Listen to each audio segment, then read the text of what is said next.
Salut tout le monde, c'est Truthster avec un exemple de partie du jeu Agricola, un des jeux les plus connus sur la planète. Il y a même des tournois internationaux qui se font de ce jeu-là. Alors moi je vous présente l'édition révisée, on fait attention, l'édition révisée qui vient avec des animaux en bois, fantastique. Alors pendant la mise en place, on a préparé tout ce beau jeu-là. Alors, vous avez vu comment on plaçait chaque chose. Maintenant, on y joue. Alors, comment on joue à Agricola? Ben, c'est pas très compliqué. Les mécaniques sont très redondantes, c'est-à-dire qu'elles vont revenir à toutes les rondes. Je vous les explique sans plus tarder. Première chose qu'il faut faire, il faut d'abord prendre le temps de remplir les fameuses cases d'accumulation au début de chaque ronde. Donc, on va appeler ça la phase de préparation. Dans la phase de préparation, on va révéler une nouvelle action qui va nous permettre de faire plus de choses encore à chaque ronde. Alors, une fois que la préparation est faite, on va passer à la phase de travail. Et qu'est-ce que c'est la phase de travail? Eh bien, c'est le temps d'aller faire travailler nos petits personnages qui attendent patiemment à la maison. Donc, je donne un exemple. Si je veux aller faire travailler un de mes personnages, ben, je le prends, puis je viens le placer dans l'une des cases du plateau principal. Donc, ça peut être n'importe quelle case où il y a un texte qui est écrit juste en haut. Tout ça, ça représente une action. Mais là, vous allez me dire pourquoi je voudrais bien aller faire travailler mes travailleurs, pardon. Eh bien, Agricola, c'est un jeu qui fonctionne comme tout bon euro, qui fonctionne sur le nombre de points accumulés pour la partie, pour déterminer un gagnant. Donc, plus vous faites de points, plus vous pourriez avoir de chances de gagner la partie. Et comment on fait des points? Ben, c'est le petit ajout qu'on a placé juste ici, en bout de plateau principal, l'espèce de pièce de casse-tête, qui nous dit combien de points on va marquer. Je vous donne un exemple. Ici, je vais essayer d'éviter le reflet là, parce que j'ai mes spots qui me font des misères. Alors ici, si j'ai par exemple de 0 à 1 champ labouré, ça va enlever 1 point à la fin de la partie. Si j'ai 2 champs labourés, c'est 1 point. 3 champs labourés, 2 points. 4 champs labourés, 3 points. 5 champs labourés et plus, 4 points. Et ainsi de suite pour les ressources. Donc, quand on accumule du grain, ça peut donner des points. Quand on accumule des légumes, ça peut donner des points. Quand on accumule les différentes races d'animaux, ça va donner des points. Quand on a des espaces non utilisés sur notre plateau, donc si pour une raison quelconque, je suis pas capable de remplir toutes les cases de mon plateau, je vais perdre des points à la fin de la partie.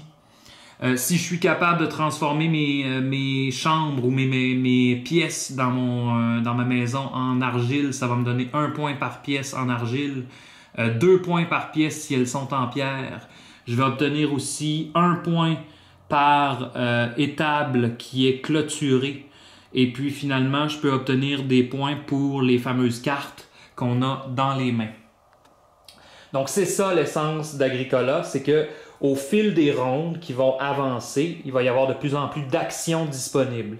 Et ces actions-là, on les utilise pour transformer notre petite ferme de rien du tout en une super chaîne d'alimentation multi-internationale. Non, je rigole un peu là, mais pour améliorer notre ferme, pour la rendre la plus compétitive possible. Alors, sans plus tarder, on va se lancer dans la partie. Dans la mise en place, on avait déterminé que le joueur rouge était premier parce qu'il avait obtenu au hasard le marqueur du premier joueur. Donc, comme je vous disais, on commence par préparer le plateau. C'est fait. La première action de la première ronde est révélée. Donc, on commence. On va placer un travailleur à la fois. Donc, je vais prendre mon travailleur et là, je vais regarder mes options. Alors, je vous explique les options. Si je place un travailleur ici, je peux obtenir immédiatement 2 repas que je mets dans ma réserve. Si je place un travailleur ici, je viens chercher les ressources accumulées dans cet espace-là. Dans ce cas-ci, ce sont des repas et il y en a juste un. Si je viens placer mon travailleur ici, même chose, je viens chercher la ressource qui est ici ou les ressources qui sont accumulées ici. Dans ce cas-ci, c'est l'osier. Je peux aller chercher de l'argile et du bois, c'est la même chose. Je peux, si je veux, comme c'est écrit ici, jouer une de mes occupations en main. Donc, vous voyez, dans la main du joueur rouge, il y a 2 cartes jaunes qui sont des occupations ou des métiers. et deux cartes oranges, pardon, qui sont des améliorations mineures. Donc, si je viens placer mon personnage ici, je peux jouer une carte occupation devant moi pour bénéficier de ces effets. Et vous remarquez, normalement, pour pouvoir jouer une carte occupation, je devrais payer un repas. Mais la condition ici me dit que si c'est la première occupation que je joue, alors elle est gratuite. Je peux venir chercher en action, donc je pourrais venir placer mon personnage juste ici pour labourer un de mes champs. Donc labourer un de ces espaces-ci. Et comment on laboure? Ben, c'est pas compliqué. On vient prendre une des tuiles labourées comme ça et on viendrait la placer dans notre ferme. Il est à noter que dans Agricola, si vous choisissez de labourer ici en premier, vous devrez labourer adjacent à cet endroit-là par la suite. On ne peut pas commencer à labourer, par exemple, dans un coin, labourer dans un autre coin, c'est interdit. C'est la même chose pour les étables. Donc, on construit toujours les étables une à côté de l'autre, et pas les étables, mais les enclos, pardon, un à côté de l'autre, et les champs labourés un à côté de l'autre. Autre action qu'on peut faire, on peut venir aller chercher du grain, donc aller chercher un grain dans la case qui est ici. On peut aller chercher le premier joueur, le token premier joueur, donc le fameux pion jaune. Si on vient sur cette action-ci, on s'accapare le pion jaune et en même temps, ça nous dit « et où ». Donc, je peux aller chercher le premier joueur et ou jouer une amélioration mineure. Donc, si j'ai pas envie, je le fais pas. Si j'ai envie, je le fais. Alors, voilà. Et finalement, je peux... pas finalement, il reste aussi le fait d'améliorer ma ferme. Donc, je peux, pour 5 bois, 2 osiers, transformer mes chambres, me construire une chambre en bois. Pour 5 argiles et 2 osiers, je peux me construire une chambre en argile. Et 5 pierres et 2 osiers, je peux me construire une chambre en pierre. On fait attention, par contre, on ne peut pas construire les chambres en pierre ni les chambres en argile tant et aussi longtemps qu'on n'a pas déjà aménagé nos autres pièces en argile. Et ça ne viendra que dans les prochaines rondes. Il va y avoir une carte qui va pouvoir nous permettre de faire de l'amélioration dans notre maison, des rénovations dans notre maison. Et ensuite, encore une fois, et où, je peux construire des étables, 2 bois pour construire une étable. Ça, je peux le faire autant de fois que je veux. Si je veux faire 2 étables, je paye 4 bois, 3 étables, 6 bois, et ainsi de suite. L'action qui a été révélée au tour 1, je pourrais, si dans ma réserve, donc dans ma réserve personnelle là, devant moi, si dans ma réserve, j'ai des grains et des légumes, je peux aller d'abord les planter si j'ai des champs labourés.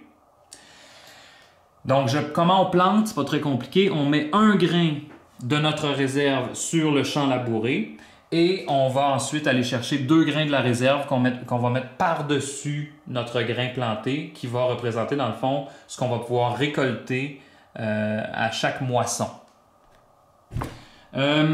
Autre chose que cette action-là permet de faire, elle permet de cuire du pain. Comment on cuit du pain? Bien, il nous faut absolument une carte où c'est inscrit Bake Bread ou cuire du pain. Donc, si je n'ai pas ce genre de carte-là, je ne peux pas faire l'action de cuire du pain. Donc, premier tour, on est rouge. Alors, rouge va vouloir d'abord accumuler quelques ressources. Je vous le dis tout de suite, dans Agricola, le bois est assez rare, donc c'est souvent la première matière, la première ressource qui va partir. Et c'est ce que le joueur rouge va faire, il va aller chercher les 3 bois. Quand on vient chercher une ressource quelconque sur le plateau, on va tout simplement la mettre dans notre réserve. Donc là, le joueur rouge a 3 bois dans sa réserve. Le joueur bleu, c'est son tour. Donc, il va choisir l'un de ses travailleurs et va l'envoyer travailler. Avant de faire ça, par contre, le joueur bleu va d'abord vérifier ses options. Alors, dans sa main, il a 2 occupations et 2 améliorations mineures. Donc, première chose qu'il a, il peut être un travailleur saisonnier. Alors, ce que ça dit, c'est que chaque fois qu'il utilise la case Day Laborer, donc ici le travail journalier, il va recevoir un grain supplémentaire À partir de la ronde 6 et plus loin, alors là, ça peut être soit un grain ou un légume à la place. Donc, ça peut être une carte qui est très intéressante parce qu'elle permet d'accumuler plus de ressources. Donc, en allant chercher le Day Laborer et en ayant ça devant nous, on aurait plus de ressources. L'autre occupation qui peut être jouée, l'autre occupation, ce serait constructeur de charpente. Alors, à chaque fois que tu construis une chambre ou que tu rénoves, mais une seule fois par chambre et par action, tu peux remplacer exactement 2 argiles ou 2 pierres avec un bois. Donc, lui, dans le fond, là, en résumé, ce qu'il va permettre de faire, c'est d'améliorer notre maison. Donc, construire une maison plus luxueuse, soit en argile, soit en pierre, et ça va coûter moins de ressources pour le faire. Donc, à long terme, ça peut être payant parce que je vous rappelle que si on a des chambres en pierre, on a 2 points par chambre en pierre ou 1 point par chambre en argile. Donc, une occupation qui peut servir à améliorer notre maison. Au niveau des améliorations mineures, alors le joueur bleu a le panier en osier. Il faudrait qu'il ait de l'osier pour pouvoir le jouer. Il n'y a pas de prérequis. Et ce que ça fait, le panier en osier, c'est que immédiatement après chaque fois que tu vas utiliser une case d'accumulation de bois, comme par exemple la forêt qui est déjà prise, eh bien, ce que ça fait, c'est qu'on peut échanger 2 bois pour 3 repas. Donc, si dans ma réserve, j'avais 2 bois, ben, quand je vais utiliser une case d'accumulation, je pourrais remplacer 2 bois par 3 repas. Par contre, si je le fais, je vais placer ces 2 bois-là dans la case d'accumulation où je suis allé. Donc, ça va un petit peu m'enlever mes ressources, ça va laisser des ressources pour les autres, mais en même temps, ça me permet d'aller chercher de précieux repas qui vont me permettre de nourrir mes travailleurs quand une moisson va arriver. La dernière amélioration que le joueur bleu a reçue, c'est au début de chaque ronde, si tu vis dans une maison de bois, tu reçois automatiquement un repas. Et pour pouvoir construire cette amélioration-là, il faut un bois et un argile. Donc en ce moment, si vous avez bien compris, mon personnage ne peut pas construire ni l'une ni l'autre des améliorations parce que dans sa réserve, il n'a que des repas. Donc il n'y a aucune ressource. Donc ça va être un petit peu plus tard qu'il va pouvoir faire ça. Par contre, il pourrait tout de suite aller chercher une occupation. Et je pense que c'est ce qu'il va faire. Dans le fond, bleu va prendre son travailleur et va venir faire une leçon. Alors, comme on avait dit tantôt, normalement, faire une leçon, ça prend un repas pour faire une leçon, mais la première est gratuite, donc pas besoin de payer. Alors, ce qu'il va faire, il va placer devant lui, révéler à la vue de tous, il va révéler le travailleur saisonnier qui va lui permettre d'aller chercher du grain tout en allant chercher une action comme le Day Laborer, ce qui est intéressant. Donc voilà, on va la placer tout simplement devant lui révélée. Les autres, elles sont dans sa main, donc on va les retourner pour montrer que ça n'a pas été joué encore. C'est de retour au joueur rouge. Le joueur rouge, lui, a un objectif de construction. Va tenter de... Tiens, qu'est-ce qu'il pourrait faire? Chose très importante que je n'avais pas mentionné encore, on ne peut pas aller chercher la même action qu'un autre joueur. Donc le joueur rouge en ce moment ne peut pas aller chercher la leçon parce qu'il y a déjà le joueur bleu qui l'a fait. Et on ne peut pas non plus aller chercher une nouvelle fois une case qu'on a déjà prise avec notre joueur, surtout les cases d'accumulation parce que de toute façon elles sont vides. Alors ce que le joueur rouge va faire, le joueur rouge va tout simplement aller chercher l'argile, comme ça. Il va se faire une petite réserve de ressources. On passe au joueur bleu. Le joueur bleu, lui, va tout de suite exploiter son pouvoir, son travailleur saisonnier. Alors, lorsqu'il utilise la case Day Laborer, il reçoit tout de suite 2 repas. Donc, on lui donne 2 repas. Comme ça, 1, 2. Il est rendu à 5 repas. Mais son occupation lui permet d'avoir, en plus de ça, un grain. Donc, on prend un grain dans la réserve principale et on le met en réserve. Maintenant que tous les travailleurs sont placés, qu'il ne reste plus de travailleurs ni dans une maison ni dans l'autre, on passe à la fin du tour. Alors la fin du tour, qu'est-ce que c'est? Bien, premièrement, on ramène les travailleurs à la maison, comme ça. Le rouge reprend ses travailleurs également, comme ça. Et on vérifie s'il y a juste ici en bas de la ronde où on est rendu, un symbole comme celui-ci, un symbole de moisson. Je vais m'approcher un petit peu plus pour vous le montrer. Le symbole de moisson fait en sorte qu'on peut commencer à récolter les ressources qu'on a plantées, à faire se reproduire les différentes races d'animaux qu'on aurait en enclos. Et il faut aussi, lors d'une moisson, nourrir nos travailleurs. Ça, c'est un aspect de Agricola qu'il faut toujours garder en tête. Chaque travailleur va manger 2 repas à la moisson. Donc, nécessairement, il vous faut avoir des ressources de nourriture pour pouvoir nourrir toute votre famille. Parce qu'elle va finir par grandir. N'oubliez pas qu'il reste 3 autres travailleurs qui attendent juste de venir vous aider à faire plus de points.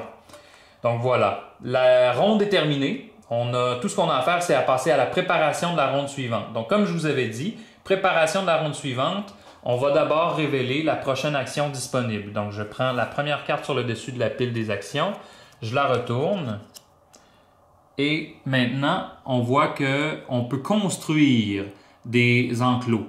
Donc pour un bois, on peut construire une clôture, ce qui peut être intéressant pour accumuler des animaux. Maintenant qu'on a placé notre nouvelle action, on va remplir les cases d'accumulation parce que chaque case où il y a une flèche doit recevoir les ressources associées. Comme par exemple dans la forêt, il faut aller placer 3 bois. Donc 1, 2, 3. Voilà.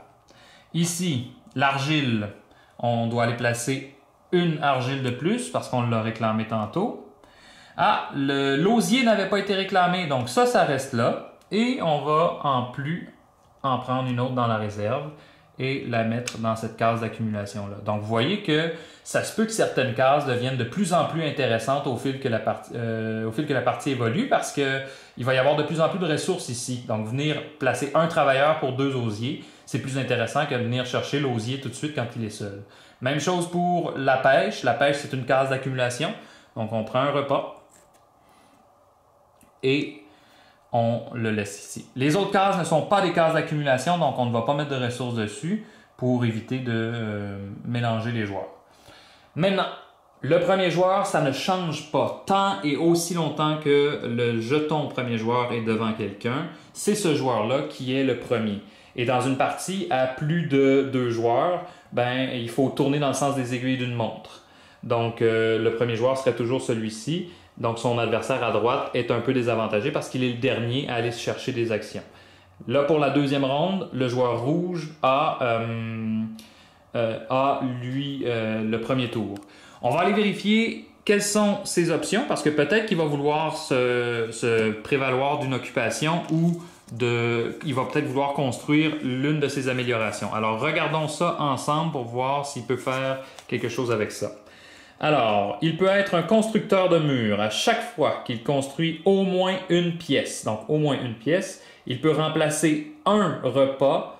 Il peut placer, un repas sur chacune des 4 prochaines rondes. Donc, par exemple, s'il le faisait maintenant, s'il construisait une pièce maintenant, il pourrait placer un repas ici, un repas ici, un repas ici et un repas ici pour chaque fois qu'il construit au moins une pièce. Et ce que ça fait, c'est qu'au début de chaque ronde, le joueur recevrait ce repas-là qui a été accumulé sur les espaces. Donc ça, c'est une de ses occupations possibles. L'autre occupation, il peut être parent adoptif. Alors, pour un repas, tu peux prendre une action avec une progéniture dans le même ronde que tu le reçois. Ce que ça veut dire, c'est que dès que tu décides de faire un enfant, normalement, l'enfant va venir travailler avec la famille seulement la ronde suivante. Dans ce cas-ci, pour un repas, on pourrait prendre tout de suite une action avec l'enfant qu'on a décidé de faire. Si vous faites ça, alors là, l'enfant ne compte pas comme un nouveau-né. Qu'est-ce que ça fait quand un enfant est un nouveau-né? C'est que si on est à une moisson et qu'on a un nouveau-né, il faut le nourrir avec un seul repas au lieu de deux. Mais si on utilise cette carte-là pour faire en sorte que ça accélère la vitesse à laquelle le petit enfant va travailler avec la famille, eh bien, on va malheureusement laisser passer le fait qu'il va payer juste un repas s'il est nouveau-né. Alors, la première amélioration pour 3 bois et 3 repas, c'est ce qui est quand même très cher.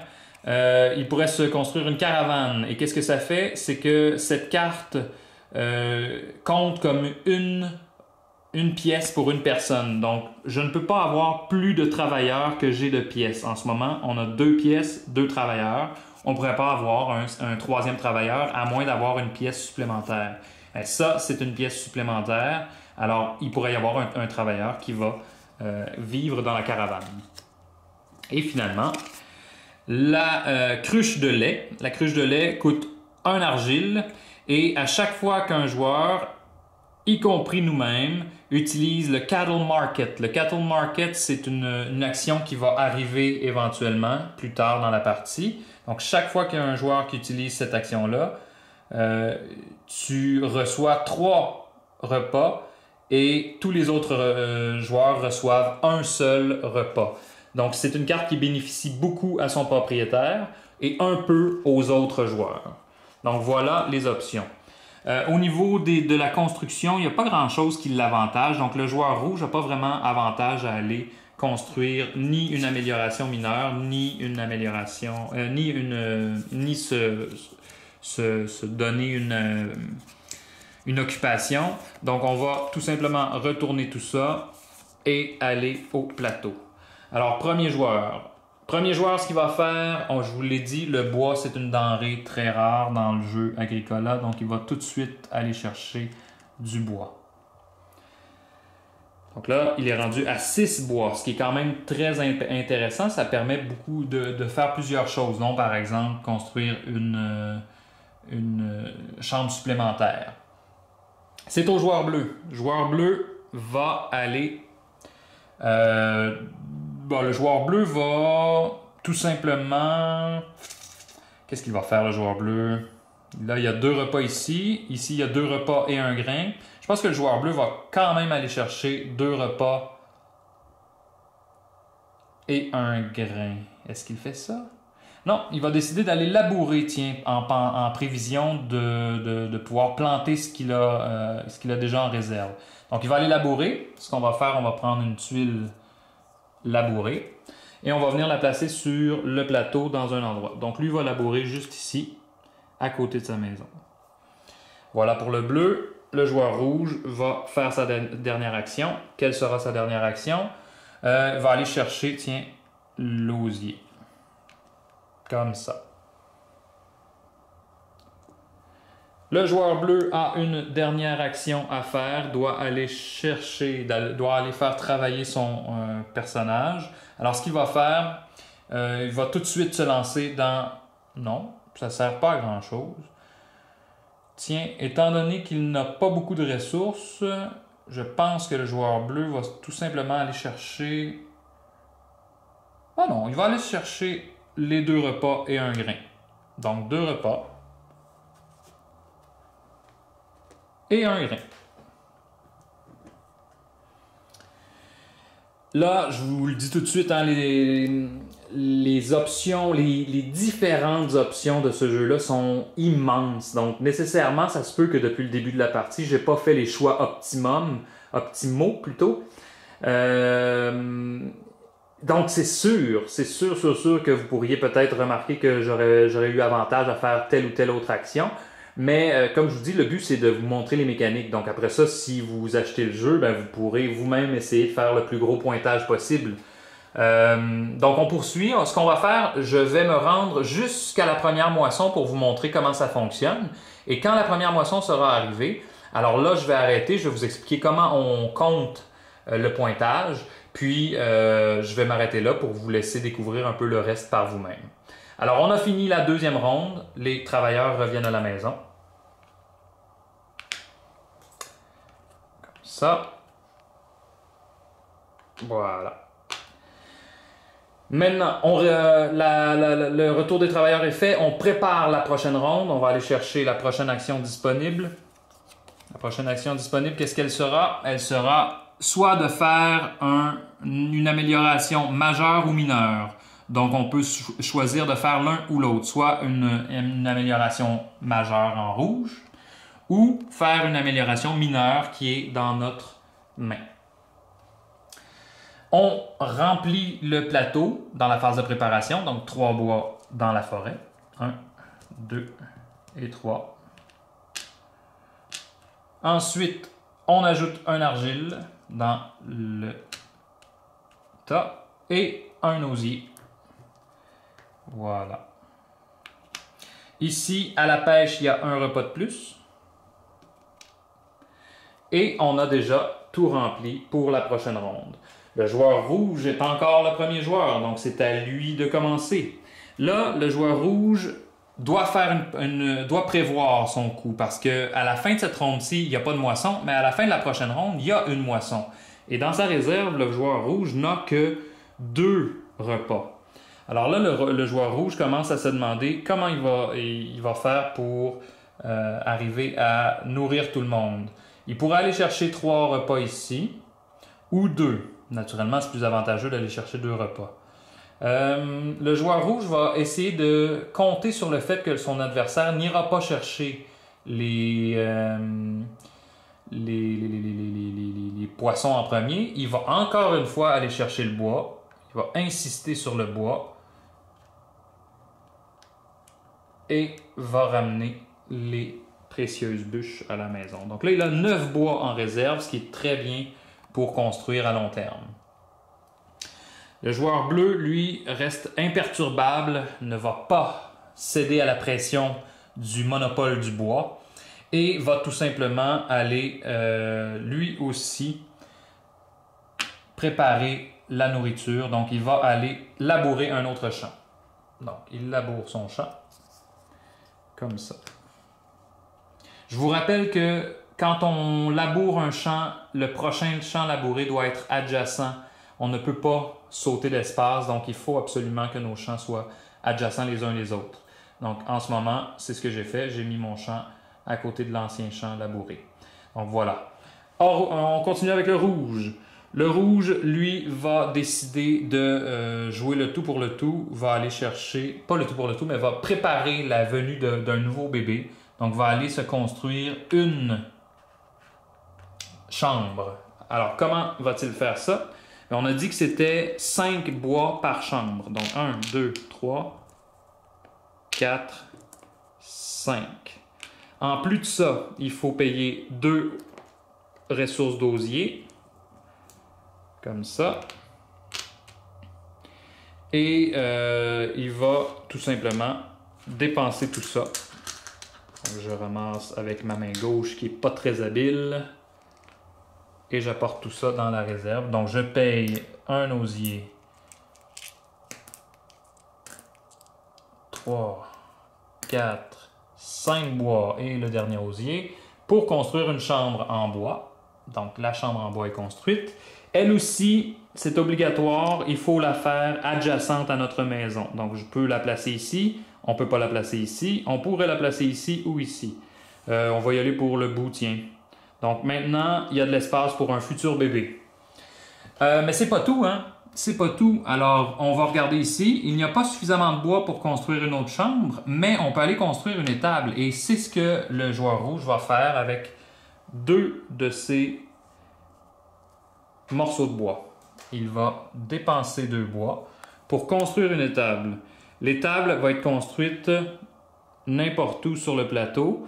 Naturellement, si je construis un enclos autour de mon étable, mes autres enclos vont devoir être adjacents. Donc ça, c'est à prévoir quand on prépare notre plateau. Qu'est-ce que ça fait d'avoir une étable sans enclos autour? C'est que je peux mettre n'importe quel animal dans mon étable, mais je peux juste mettre un de ces animaux-là. Donc ça pourrait être une vache, ça pourrait être un cochon, ça pourrait être un mouton, et il pourrait y en avoir un seul ici. En plus de ça, je ne vous l'avais pas dit au début, mais il peut y avoir un animal par pièce originale de la maison. Donc, je pourrais avoir 2 animaux dans ma maison en ce moment. Donc, 3 en tout. On revient du côté du bleu. Alors là, le bleu, lui, va aller planter en fait, parce que c'est ça son objectif, c'est de commencer à générer de la nourriture. Donc, va aller planter dans ces champs qui sont labourés. Donc, on vient chercher l'action pour planter. On prend autant de grains qu'on veut. On peut planter un grain ici, un autre grain ici. Et comme on n'a pas d'autres champs et qu'on n'a pas d'autres ressources, on ne peut plus planter. Ce qu'on fait maintenant, on va prendre 2 grains par grain planté. Donc, vous aurez compris que je prends 4 grains. Je viens en placer 2 sur la pile ici, 2 sur la pile ici. Ça représente quoi? Ça représente dans le fond le blé qui va pousser au fil de la saison et qu'on va finir par récolter après la saison. Je vais vous montrer lorsqu'on sera rendu à la moisson comment fonctionne la récolte du grain. Donc, on a déjà placé tout le monde. Vous vous rappelez qu'à la fin du tour, on ramène tous les travailleurs à la maison. Voilà. Et le rouge fait la même chose.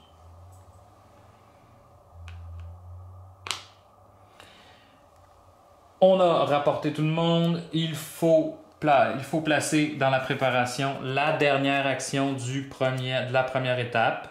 Donc, c'est la dernière action. C'est une case d'accumulation. Vous voyez, il y a une flèche, case d'accumulation de moutons. Donc, bientôt, on va pouvoir élever des moutons dans notre ferme. Maintenant qu'on a toutes nos actions disponibles pour la ronde, on va remplir les cases d'accumulation. Comme d'habitude, 3 bois dans la forêt. Un argile dans le puits. Un osier dans si on peut dire, la rigole. Un repas dans les poissons.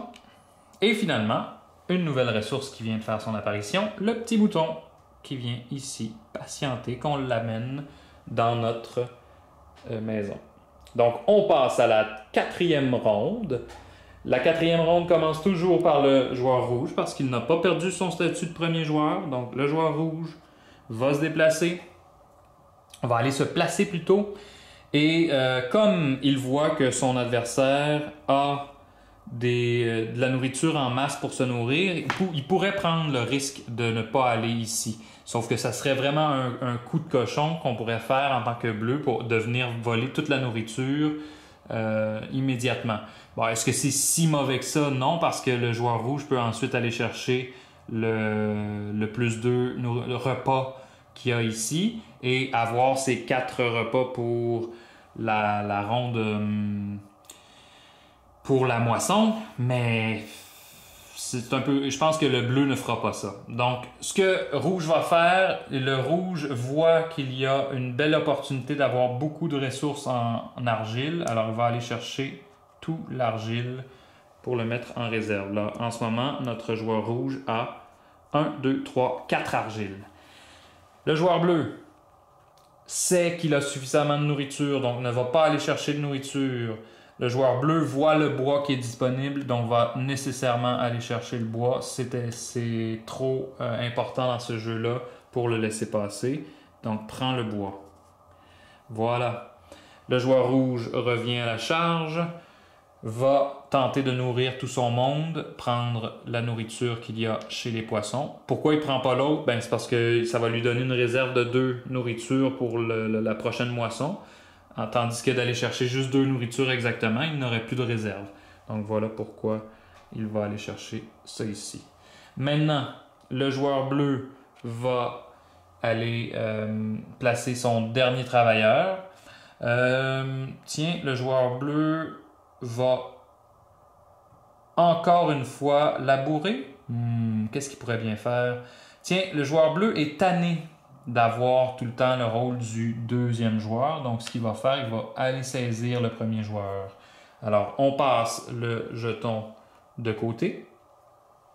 Et là, il y a le choix. Il peut construire une amélioration mineure ou pas. Regardons quelles sont ces améliorations mineures. On se rappelle qu'il peut faire soit, je ne sais pas comment on traduit ça en français, une scullery.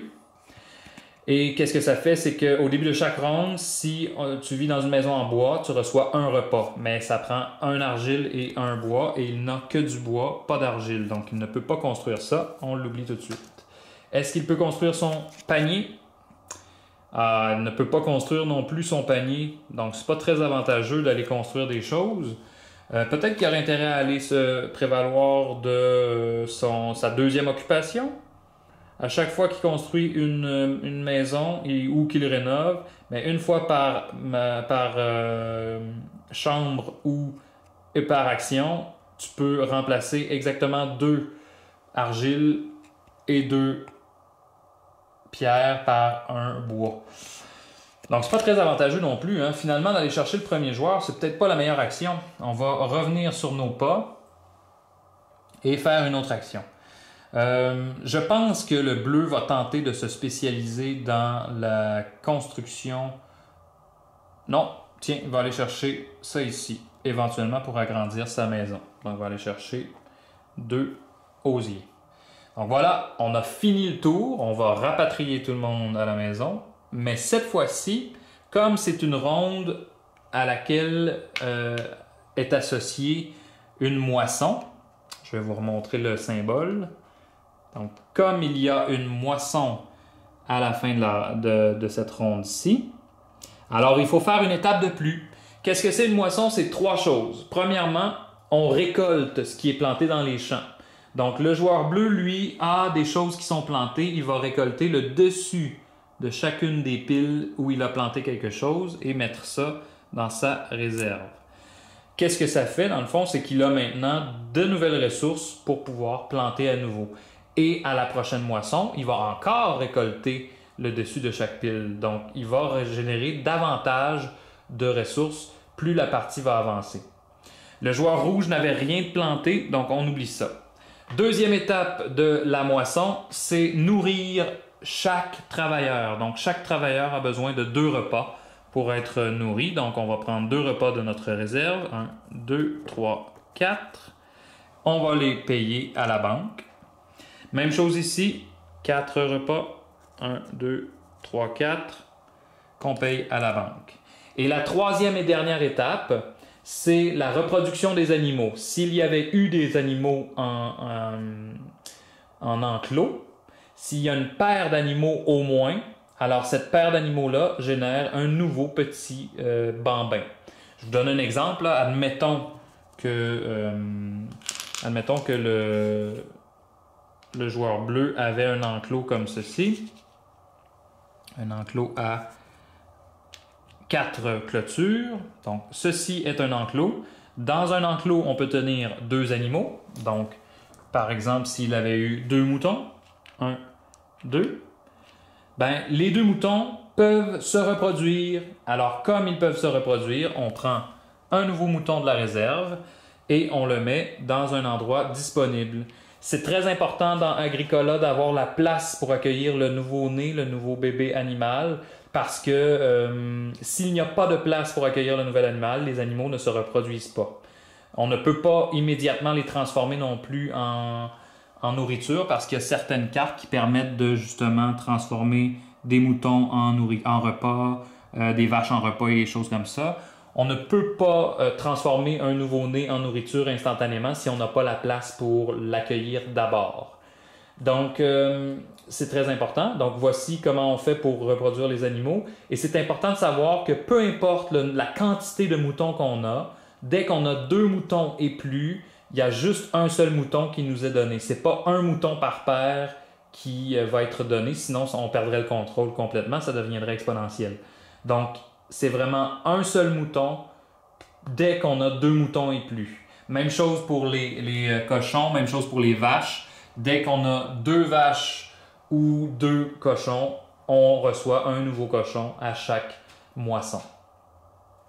Je vais préciser des petits détails pour mettre un petit peu plus de précision dans mon explication.